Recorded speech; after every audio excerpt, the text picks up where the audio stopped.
नमस्कार, मैं हूं माधवी पांडे आपके साथ। शुरुआत करते हैं आज के टॉप अपडेट्स की। दिल्ली में एंड ऑफ लाइन ईओएल या ओवरहेज वाहनों पर फ्यूल प्रतिबंध 1 नवंबर तक स्थगित कर दिया गया है। वायु गुणवत्ता आयोग यानी CAQM की मंगलवार को हुई बैठक में यह फैसला लिया गया है। जो डीजल गाड़ियां 10 साल से पुरानी और पेट्रोल गाड़ियां 15 साल से पुरानी होती हैं, उन्हें ईओएल वाहन कहा जाता है। पहले जारी किए गए निर्देशों के अनुसार ऐसे वाहनों को 1 जुलाई से दिल्ली में ईंधन नहीं दिया जाना था। अब इन्हें 31 अक्टूबर तक राहत दी गई है। दिल्ली के पर्यावरण मंत्री मनजिंदर सिंह सिरसा ने 3 जुलाई को वायु गुणवत्ता प्रबंधन आयोग यानी CAQM से ऐसे वाहनों के खिलाफ कार्यवाही रोकने का अनुरोध किया था।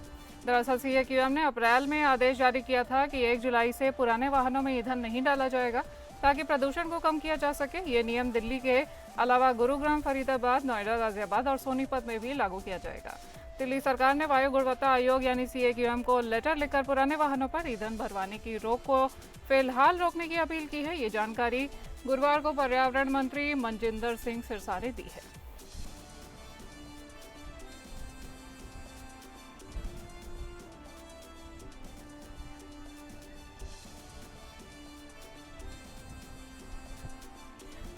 विपक्षी दलों ने मतदाता पुनरीक्षण को वोट बंदी करार देते हुए पूर्णिया में भी चक्का जाम किया है। बंद के समर्थन में पूर्णिया में विभिन्न विपक्षी दलों के नेता और समर्थक प्रदर्शन कर रहे हैं। इंडिया गठबंधन के कार्यकर्ता और पूर्णिया सांसद पप्पू यादव के समर्थकों ने RN 7 चौक पर चक्का जाम कर प्रदर्शन किया है। इन लोगों की एकमात्र मांग है कि चुनाव आयोग द्वारा लिए गए फैसले पर पुनर्विचार किया जाए और उसे वापस लिया जाए।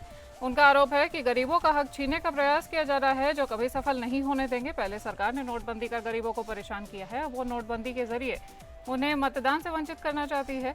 राजेश यादव ने कहा कि जब तक पप्पू यादव जैसे लोग रहेंगे तब तक सरकार की मनमानी नहीं होने दी जाएगी। किसी भी गरीब का हक नहीं मारा जाएगा। सहरसा में इंडिया गठबंधन के घटक दलों जिनमें कांग्रेस, राजद, VIP, CPI और अन्य संगठन शामिल हैं, उनके कार्यकर्ताओं ने सड़कों पर उतरकर जोरदार प्रदर्शन भी किया। प्रदर्शनकारियों ने शहर के मुख्य बाजार में बाइक जुलूस और पैदल मार्च कर सरकार के खिलाफ नारेबाजी की। सहरसा के वीर कुंवर सिंह चौक से जुलूस शुरू होकर शंकर चौक, बस स्टैंड, अस्पताल चौक होते हुए समाहरणालय तक पहुंचा और इस दौरान कार्यकर्ताओं ने केंद्र और राज्य सरकार पर लोकतंत्र को कमजोर करने और विपक्ष की आवाज को दबाने का आरोप लगाया। चीन ने अपने headquarter 9B air defence system को ईरान को दे दिया है। ये वही सिस्टम है जो पाकिस्तान में कई बार नाकाम साबित हो चुका है। दरअसल HQ-9B एक आधुनिक हथियार सिस्टम है जिसे चीन ने बनाया है। ये हवा में आने वाले खतरों जैसे दुश्मन के विमान और ड्रोन, क्रूज मिसाइल और कुछ हद तक बैलिस्टिक मिसाइलों को रोकने के लिए बनाया गया है। इसे रूस के S-300 सिस्टम से प्रेरणा लेकर बनाया गया है, लेकिन इसमें कुछ अमेरिकी और इजरायली तकनीकों का भी इस्तेमाल किया गया है। यह सिस्टम रडार की मदद से दुश्मन के विमानों या मिसाइलों को ढूंढता है, फिर ये अपनी मिसाइलें दागकर उन्हें हवा में ही नष्ट कर देता है। इसमें एक बार 8 से 10 मिसाइलों को निशाना बनाने की क्षमता है। रेंज HQ-9B की रेंज 250 से 300 किलोमीटर तक है, यानी यह इतनी दूर तक हवा में मौजूद खतरे को नष्ट कर सकता है। पाकिस्तान ने 2021 में इस सिस्टम से अपनी सेना को शामिल किया था। इस पाकिस्तान की वायु रक्षा का सबसे मजबूत हथियार माना जा रहा है और लेकिन इस ऑपरेशन सिंदूर में भारत ने कई यूनिट्स नष्ट कर दिए थे।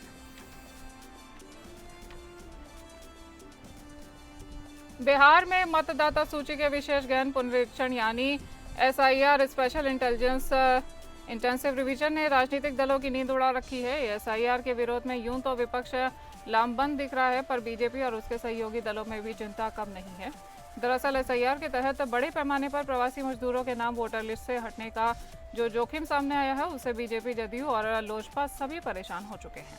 एक अनुसार के मुताबिक बिहार में करीब 37% मतदाता प्रवासी हैं जो दिल्ली, मुंबई जैसे शहरों में रहते हैं। इसमें से कोई दो राय नहीं हो सकती है कि प्रवासी बिहारियों का अधिकतर वोट NDA को जाता है।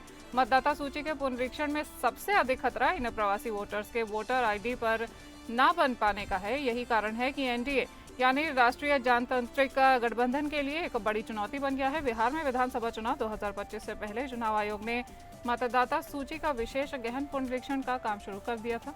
कहा जा रहा है कि पुनरीक्षण की जो शर्तें चुनाव आयोग ने लगाई हैं, उसके चलते लगभग 2 करोड़ मतदाताओं के नाम हटने का खतरा है, जिनमें 94 लाख प्रवासी मजदूर शामिल हैं।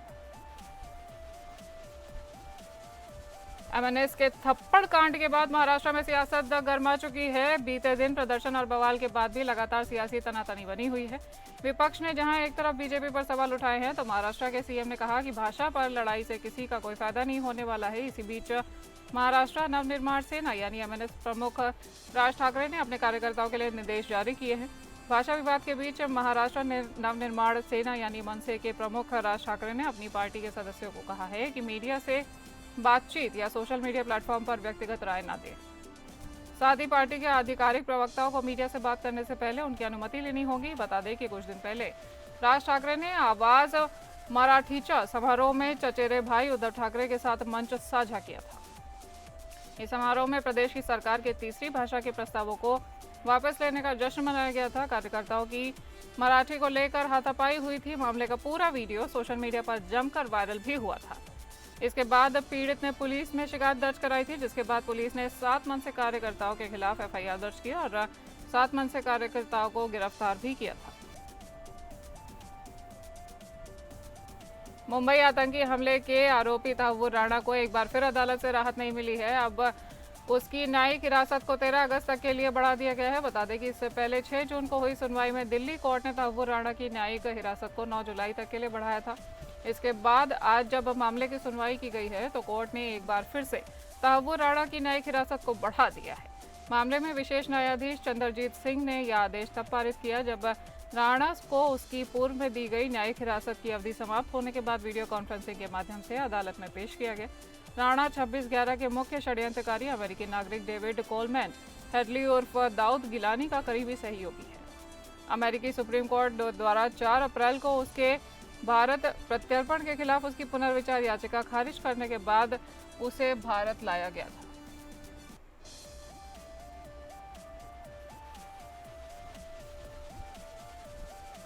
गुजरात में मई सागर नदी पर बना ब्रिज ढह चुका है। पुल के ढहने से अब तक 5 वाहन उसमें गिर चुके हैं। 8 लोगों की मौत हो चुकी है और कुछ लोगों को बचा लिया गया है। यह पुल 1985 में बना था। मुख्यमंत्री भूपेंद्र पटेल ने जो तकनीकी विशेषज्ञों को घटनास्थल पर भेजकर जांच सौंप दी है। पुल के ढहने की घटना पर सड़क एवं भवन विभाग के सचिव पीआर पटेल ने कहा है कि हमें गंभीर पुल के क्षतिग्रस्त होने की सूचना मिली है, जिसके कारण यह दुर्घटना घटित हुई है। विशेषज्ञों की एक टीम घटनास्थल पर भेजी गई है। इस पुल के गिरने से जो 5 वाहन नदी में गिरे हैं, उनमें से 2 ट्रक पूरी तरह से नदी में समा चुके हैं, जबकि एक टैंकर आधा लटका रह गया। पुल के गिरते ही मौके पर अफरा तफरी मच गई और बचाव कार्य तुरंत शुरू किया गया। बता दें कि यह पुल 1981 में बनकर 1985 में खोला गया था, लेकिन समय के साथ इसकी हालत बेहद जर्जर हो चुकी थी। स्थानीय विधायक चैतन्य सिंह झाला ने पहले ही इस पुल के लिए चेतावनी दी थी और नए पुल की मांग की थी। बावजूद इसके पुल पर वाहनों की आवाजाही बंद नहीं की गई थी। अब सरकार ने 212 करोड़ रुपए की लागत से नए पुल के निर्माण को मंजूरी दे दी है और इसके लिए सर्वेक्षण भी कराया जा चुका है। आज देश के 25 करोड़ कामगार देशव्यापी हड़ताल करेंगे। इसका असर झारखंड में भी देखने को मिल सकता है। इसमें बैंकिंग, बीमा, डाक सेवाओं से लेकर कोयला खदानों तक काम करने वाले कामगार शामिल होंगे। 10 केंद्रीय श्रमिक संगठनों और उनकी सहयोगी इकाइयों ने सरकार की मजदूर और किसान नीतियों के विरोध में इस हड़ताल का आह्वान किया है। यूनियन के संयुक्त मंच ने इसे भारत बंद का नाम दिया है। झारखंड के मजदूर संगठन भी राष्ट्रव्यापी हड़ताल शामिल होंगे। इसमें भारतीय मजदूर संघ और उससे जुड़े संगठनों को छोड़ अन्य सभी मजदूर संगठन शामिल होंगे। कई राजनीतिक दलों ने भी आम हड़ताल का समर्थन किया है। कोयला बैंक केंद्रीय कर्मचारी और राज्य कर्मचारी, आंगनबाड़ी सेविका और सहायिका, बीड़ी, बॉक्साइट और स्टील परिवहन और उद्योग से जुड़े कर्मियों ने हड़ताल में शामिल होने की घोषणा की है। ग्रेटर नोएडा स्थित दादरी कोतवाली क्षेत्र के रेलवे रोड पर वेद विहार कॉलोनी में निर्माणाधीन 4 मंजिला मकान अचानक से भड़भड़ा कर गिर गया। मकान की चपेट में आने से पड़ोस के 2 मकान क्षतिग्रस्त हो चुके हैं। मकानों के करोड़ों रुपए का नुकसान बताया जा रहा है। जहां कोई भी जनहानि नहीं हुई है। मकान रात में खाली किया गया था। मकान से आवाजें आने के चलते पड़ोस के मकान के लोग बाहर आ गए थे। मकान का मलबा हटाने का काम भी शुरू कर दिया गया है। दादरी कोतवाली क्षेत्र के तहत रेलवे रोड पर वेद विहार कॉलोनी में मनिंदर बिजली विभाग में संविदा कर्मचारी हैं। वेद विहार कॉलोनी में ही 100 वर्ग के प्लॉट पर 4 मंजिला मकान का निर्माण चल रहा था। मकान निर्माण अंतिम चरण में था। इन दिनों मकान का प्लास्टर चल रहा था और सोमवार सवेरे 3 बजे से तेज बरसात शुरू हो गई थी। रात करीब 9 बजे के करीब मकान से कड़कने की आवाज़ें आने लगी, जिसको सुनकर आसपास के लोग घरों से बाहर निकले और देखते ही देखते रात में करीब 1 बजे तक पूरा मकान रेत की तरह ज़मीन पर गिर गया। शुक्र ये रहा कि मकान सिंचाई विभाग का खाली पड़ी ज़मीन की तरफ गिरा है और मकान के बराबर में प्रमोद और दीपक के मकान का आधा हिस्सा और दूसरी साइड के मकान पर छज्जा भी चपेट में आ गया है।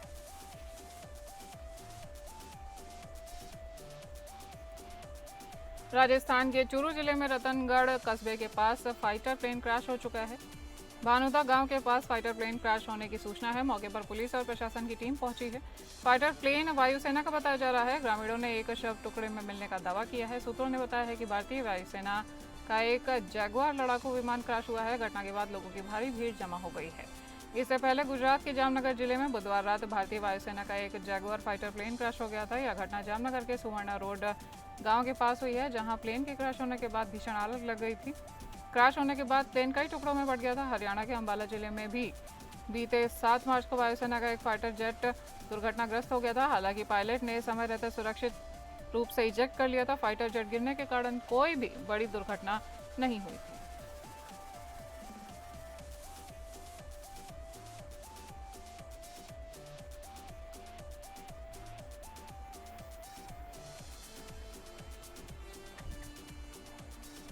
मंगलवार को श्रीलंका क्रिकेट टीम और बांग्लादेश क्रिकेट टीम के बीच निर्णायक वनडे मैच खेला गया, जिसमें मेजबान श्रीलंका पूरी तरह से हावी नजर आया और पल्लीकेले अंतर्राष्ट्रीय क्रिकेट स्टेडियम में खेले गए इस मैच में कुशल मेडिन्स ने शतक ठोका है। उन्होंने 124 रन की शानदार पारी खेली है।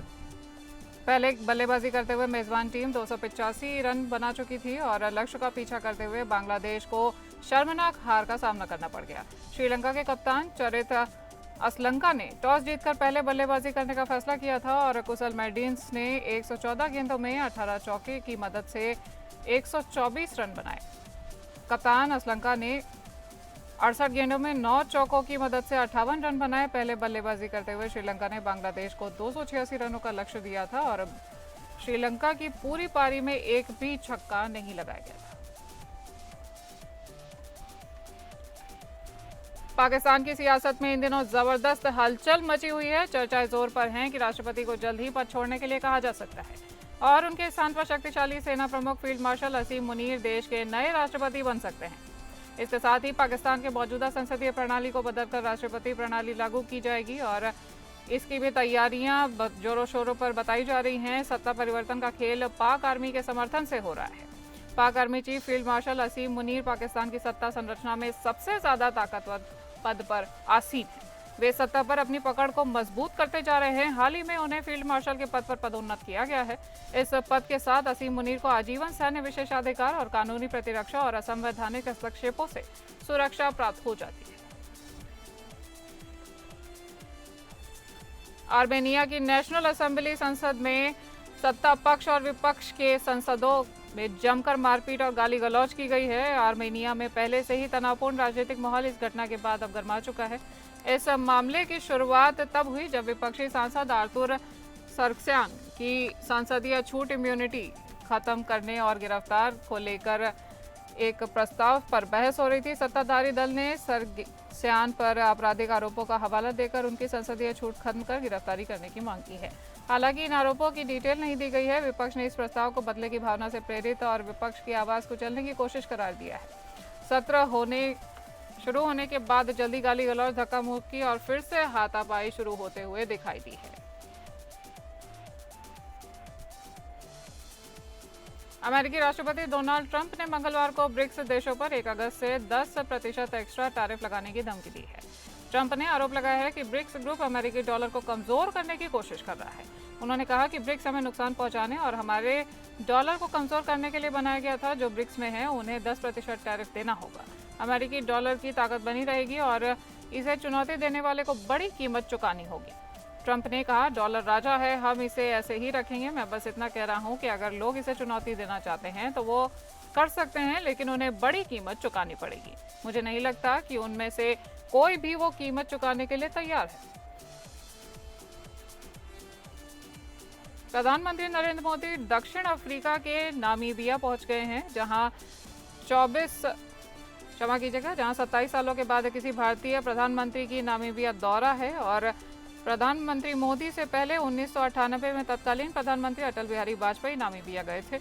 इससे पहले 1990 में उस वक्त पीएम रहे वीपी सिंह, पूर्व प्रधानमंत्री राजीव गांधी सहित कई हाई रैंक लीडर नामीबिया के स्वतंत्रता दिवस पर वहां गए थे। मोदी यहां राष्ट्रपति नेटुम्बो नंदी नदैतबा से मिलेंगे और दोनों देशों के बीच डायमंड बिजनेस और जरूरी खनिजों और यूरेनियम सप्लाई पर चर्चा की संभावनाएं हैं। इसके अलावा मोदी नामीबिया की सांसद को भी संबोधित करेंगे और मोदी की नामीबिया दौरे पर 2 जुलाई से 10 जुलाई तक 5 देशों की यात्रा का हिस्सा होगी, जिसमें घाना, त्रिनिदाद और टोबैगो, अर्जेंटीना, ब्राजील और नामीबिया शामिल हैं। नामीबिया हीरा, यूरेनियम, तांबा, फास्केट और अन्य खनिज को समृद्ध देश है।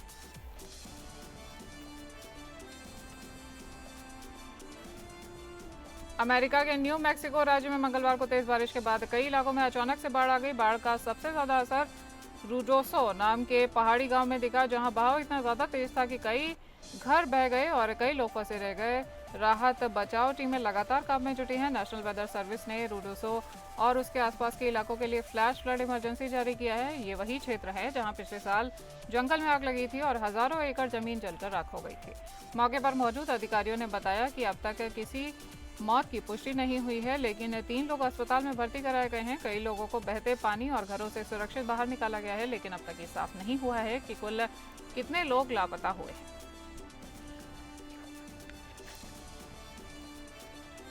अमेरिकी राष्ट्रपति डोनाल्ड ट्रंप यूक्रेन को हथियारों की सप्लाई पर रोक लगाने नाराजगी जताई है। रक्षा मंत्रालय पेंटागन ने ट्रंप को बताए बिना सप्लाई पर रोक लगा दी थी।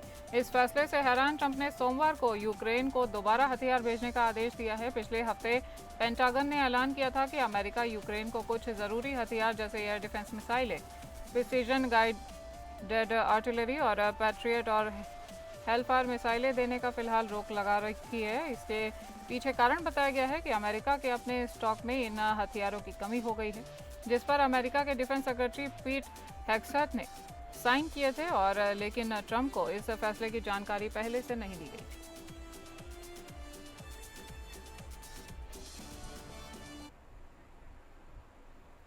टॉप अपडेट्स में आज के लिए इतना ही। नमस्कार।